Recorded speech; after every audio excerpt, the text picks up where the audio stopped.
maintenant sur un secteur, alors un secteur qui a évidemment nourri les performances de nombreux gérants au cours des dernières années. Ça a été la meilleure performance, l'une des meilleures performances de 2013. C'est plus compliqué depuis quelques semaines, quelques mois, le secteur automobile qui signe un très mauvais troisième trimestre en bourse, il faut bien le dire, là où le CAC 40 ne fait rien. On a des baisses assez marquées, que ce soit du côté des constructeurs ou des équipementiers automobiles, des baisses qui vont jusqu'à 20% pour certains équipementiers.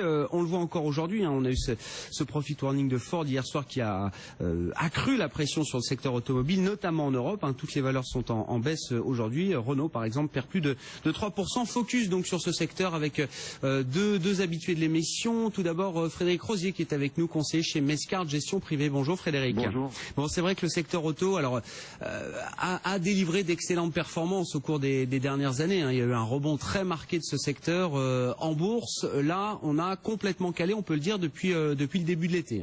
Effectivement, on a carrément mis le pied sur la pédale de frein dans le secteur, que ce soit les équipementiers ou les constructeurs.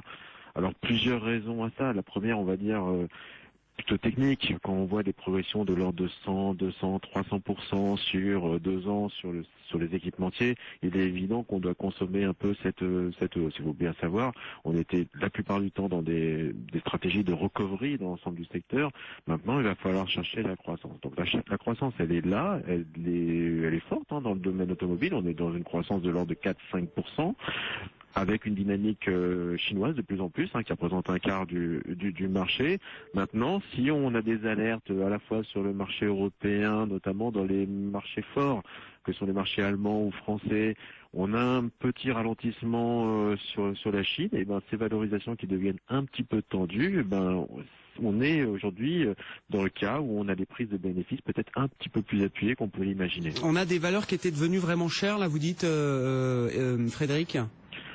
Cher par rapport à la croissance anticipée, oui, je pense qu'elles étaient chères. Lorsqu'on regarde un petit peu des dossiers comme Montupet, entre autres. Ça, c'est les petits équipementiers de la cote. On parle des gros souvent, oui, mais voilà, il y en a des plus petits. N'oubliez pas une chose aussi, c'est que le secteur automobile, c'est un secteur qui se paye pas cher par définition. On est sur des faibles marges et c'est pas un secteur sur lequel on est à l'aise sur des PE à 20.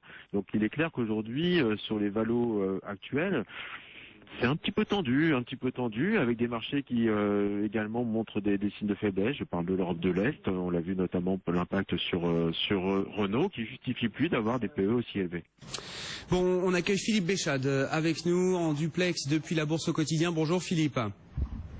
Vous m'entendez ? On vous entend, on vous voit, tout fonctionne. J'espère que vous entendez, Philippe. Le secteur automobile, alors il y a aussi des effets de mode sur le marché. On a adoré l'aéronautique pour des raisons fondamentales, bien sûr.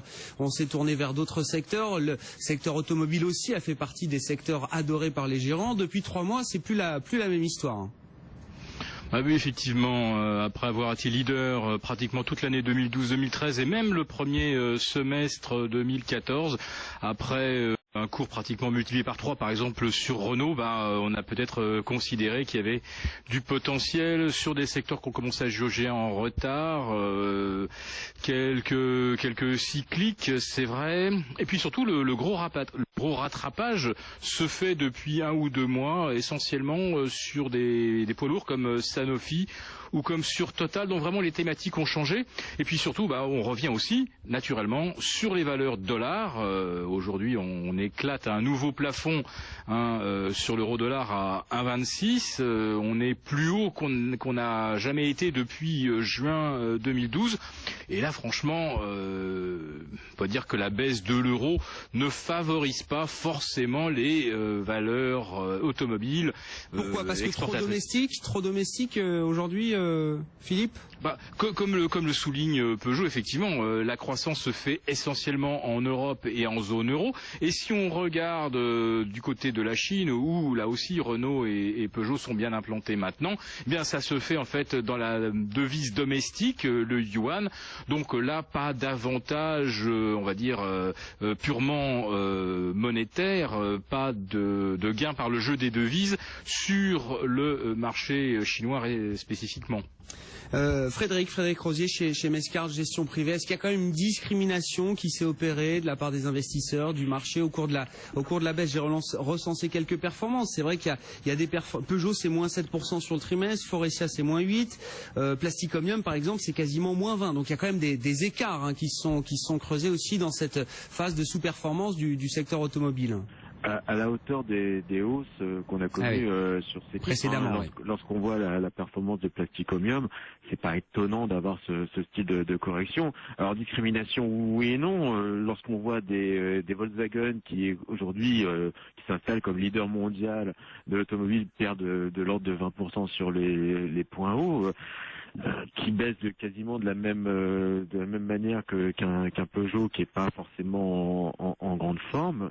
Il n'y a pas tellement de discrimination. Je suis d'accord avec Philippe. On est vraiment sur aujourd'hui des rotations sectorielles très importantes. On a des doutes sur la qualité de la croissance. On le voit, les chiffres chinois sont quand même assez moroses. On aimerait bien avoir les mêmes, mais ils sont globalement moroses. On a une croissance européenne qui est absente. Donc aller jouer des thématiques de croissance aujourd'hui, c'est pas tellement le sujet.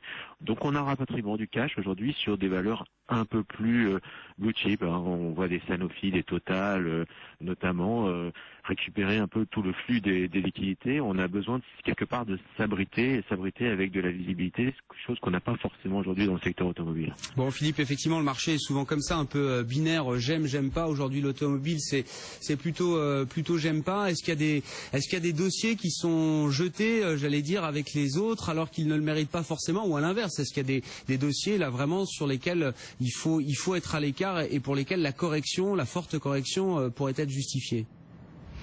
On a des titres sur lesquels effectivement les progressions sont tout à fait stratosphériques, notamment Plastic Omnium. Maintenant, on a véritablement une vague de dégagement qui effectivement n'est pas très sélective. Moi, je pense par exemple à un dossier comme Montupet qui fabrique des blocs moteurs. Montupet, c'est moins 17% sur le trimestre. Voilà, bon, c'est comparable finalement à un Plastic Omnium qui affiche des multiples stratosphériques. Et là, il y a une visibilité qui semble excellente sur l'année 2015, qui devrait, d'après la direction de Montupet, être même supérieure à 2014. Alors peut-être qu'effectivement, le trou d'air qu'on constate cet été sur l'activité industrielle en Europe, le ralentissement en Allemagne, le ralentissement également au Japon, tout ça peut peser un petit peu, mais théoriquement 2015 devrait être une belle année par exemple pour Montupet. Alors maintenant il y a d'autres choses qu'il faut considérer. Pour le cas de Renault par exemple, on voit qu'il y a des tensions stratégiques au sein de la direction. Nissan a fabriqué la Prius qui a eu un grand succès commercial. Nissan s'est plutôt orienté vers le haut de gamme en véhicule hybride, n'a pas vraiment réussi à percer. On se disait que Renault allait peut-être pousser les feux, et non, c'est plutôt le contraire. On a l'impression que au travers des usines de batterie, etc., on va plutôt prendre son temps, au risque peut-être de se faire déborder par un BMW, un Volkswagen. Donc il y a aussi pour certains constructeurs peut-être des questions de stratégie à considérer. Frédéric, il y a des valeurs qui sont, alors je ne sais pas si elles reviennent là immédiatement dans le radar, mais est-ce qu'il y a quelques dossiers particuliers que vous surveillez là dans la baisse en vous disant si ça continue de baisser encore, c'est des dossiers que je ramasserai volontiers? Oui, alors le premier qui me semble évident aujourd'hui, c'est Michelin. Michelin est une société qui fait 40% de son chiffre d'affaires libellé en dollars, pas uniquement de la première monte.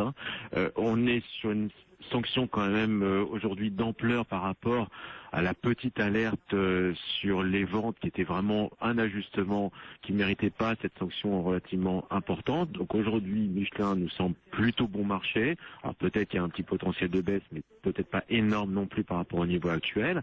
Et la deuxième actif sur lequel on est assez acheteur, c'est pour jouer Renault via ce qu'on appelle un titre participatif Renault. Le ticker pour les auditeurs, c'est le RNL.